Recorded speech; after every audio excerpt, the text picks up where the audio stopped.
तुम्हाला सांगते, संध्याकाळची वेळ आली ना की आपोआप चहाची दल्लव येते. म्हणजे तो गरमागरम वाफाळता चहा प्यायला काय सुख आहे तुम्हाला सांगते.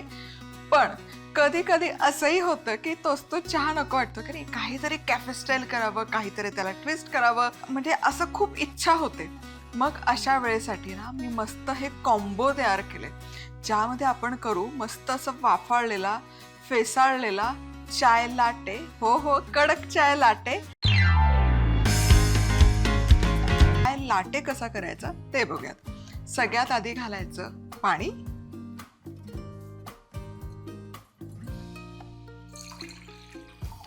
गॅस सुरू करू. अर्धा कप पाणी घेतलंय मी. पाण्याला मस्त उकळी आली. आता यामध्ये घालूया चहा पावडर. चहा असो किंवा आयुष्य, कडक पण जरुरी आहे. आणि दिवसाची सुरुवात कडक करण्यासाठी विक्रम कडक डस्टी पण जरुरी आहे. हा चहा 100% अप्पर आसामच्या पानांपासून बनवला जातो, जो झटपट पाण्यात मिसळून जबरदस्त चव आणि गडद रंग देतो.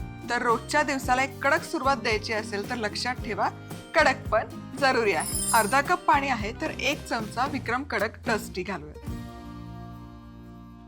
आहा, काय मस्त उकळी आली. वा वा वा वा, बहारदार असं मस्त आहे ना. उकळी काढून घ्यायची याला, म्हणजे त्याची चव छान लागते. चाय लाटे आणि आलू के बरुले करण्यासाठी लागणारं साहित्य: पाणी, विक्रम कडक डस्ट टी आणि साखर. आता उकळत्या पाण्यात विक्रम कडक डस्ट टी पावडर टाकायची. गरम दुधात साखर टाकून उकळून घ्यायचं आणि गरम दूध मिक्सर मध्ये फेस येईपर्यंत व्हिप करून घ्यायचं.